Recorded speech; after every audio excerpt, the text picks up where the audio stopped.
नमस्कार, आप देख रहे हैं द पब्लिक बिहार। बिहार में इंडिया गठबंधन के सभी सहयोगी दलों के बीच आज सीट शेयरिंग का फॉर्मूला तय हो गया है। जी हम आपको बता दें कि लोकसभा चुनाव को लेकर राजद कांग्रेस में आज सीट शेयरिंग का फॉर्मूला तय हो गया है, जिसको प्रेस कॉन्फ्रेंस कर घोषणा भी कर दी गई है। जी हम आपको बता दें कि बिहार के सभी 40 लोकसभा सीट पर होने वाली चुनावों में राजद और कांग्रेस सहित अन्य सहयोगी दलों को सीट शेयरिंग का फॉर्मूला तय कर सार्वजनिक कर दिया गया है। जी हम आपको बता दें कि लालू प्रसाद यादव की पार्टी राष्ट्रीय जनता दल इस बार लोकसभा चुनाव में 26 सीट पर चुनाव लड़ेगी। वहीं कांग्रेस की बात करें तो इस बार बिहार के 9 सीट पर लोकसभा का चुनाव लड़ेगी कांग्रेस। वहीं हम बात करें तो इंडिया गठबंधन के सहयोगी दल CPI-ML के खाते में 3 सीट गई है और आपको बता दें कि CPI के खाते में 1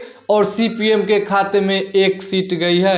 तो कई दिनों से चल रही उठापटक के बीच आज इंडिया गठबंधन ने अपना सीट शेयरिंग का फॉर्मूला तय कर सार्वजनिक कर दिया। जी हम आपको बता दें कि इंडिया गठबंधन में जो सीट शेयरिंग का फॉर्मूला तय हुआ है, कौन कौन सी लोकसभा सीट किस किस पार्टी को लड़ना है, उसकी भी हम जानकारी आपको दे रहे हैं। तो चलिए हम आपको बता दें कि राजद के खाते में गए उन 26 लोकसभा सीटों की जानकारी हम आपको दे रहे हैं कि कौन कौन सीट पर राजद अपना उम्मीदवार उतारेगी और लोकसभा का चुनाव लड़ाएगी। गया, नवादा, औरंगाबाद, जहानाबाद, बक्सर, पाटलिपुत्रा, मुंगेर, जमुई, बांका, वाल्मीकि नगर, पूर्वी चंपारण, शिवहर, सीतामढ़ी, वैशाली, सारण, सिवान, गोपालगंज, उजियारपुर, दरभंगा, मधुबनी, झंझारपुर, सुपौल, मधेपुरा, पूर्णिया, अररिया, हाजीपुर, इन सभी 26 सीट पर राजद के उम्मीदवार लोकसभा का चुनाव लड़ेंगे।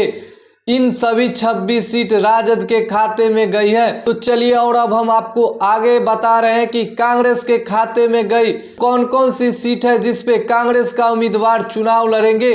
तो कांग्रेस के खाते में गई इन सभी सीट इस प्रकार है जिस पे कांग्रेस की प्रत्याशी उतरेंगे। किशनगंज, कटिहार, भागलपुर, मुजफ्फरपुर, समस्तीपुर, पश्चिमी चंपारण, पटना साहिब, सासाराम और महाराजगंज, इन सभी सीटें कांग्रेस के खाते में गई है। इन सभी सीट पर कांग्रेस के प्रत्याशी लोकसभा के चुनावी मैदान में उतरेंगे। वहीं बात करें तो इंडिया गठबंधन की सहयोगी दल CPI-ML के खाते में गई 3 सीट इस प्रकार है। आरा, काराकाट, नालंदा, इन सभी 3 सीट पर CPI-ML की प्रत्याशी चुनाव लड़ेंगे। CPI-ML के खाते में ये जो 3 सीट है वो गई है। वहीं हम बात करें तो CPI के खाते में 1 सीट गई है, वो बेगूसराय की सीट है, और CPM के खाते में जो 1 सीट गई है वो खगड़िया की सीट है।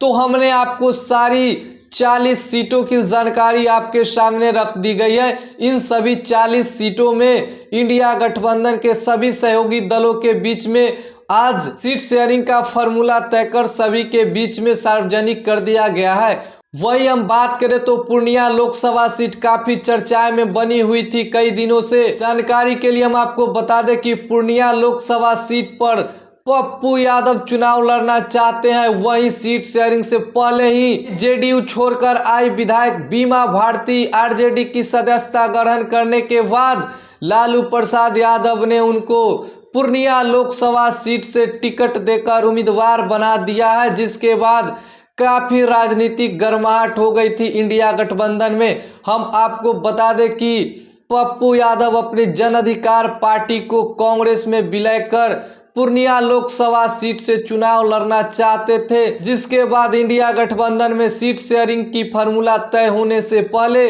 राजद ने पूर्णिया लोकसभा सीट पर अपना उम्मीदवार तय कर दिया। अब देखना होगा कि पप्पू यादव क्या करते हैं, क्योंकि पप्पू यादव अभी कांग्रेस पार्टी में है और कांग्रेस के खाते में पूर्णिया लोकसभा सीट नहीं गई है। पूर्णिया लोकसभा सीट राजद के खाते में गई है, जहां राजद ने पहले ही अपना उम्मीदवार बीमा भारती को मैदान में उतार दिया है। अब देखना ये होगा कि पप्पू यादव क्या स्टैंड लेते हैं। अगर अभी तक हमारे चैनल से नहीं जुड़े तो the public Bihar news channel को यूट्यूब पर जाकर सब्सक्राइब करें, फेसबुक पर जाकर फॉलो करें। धन्यवाद।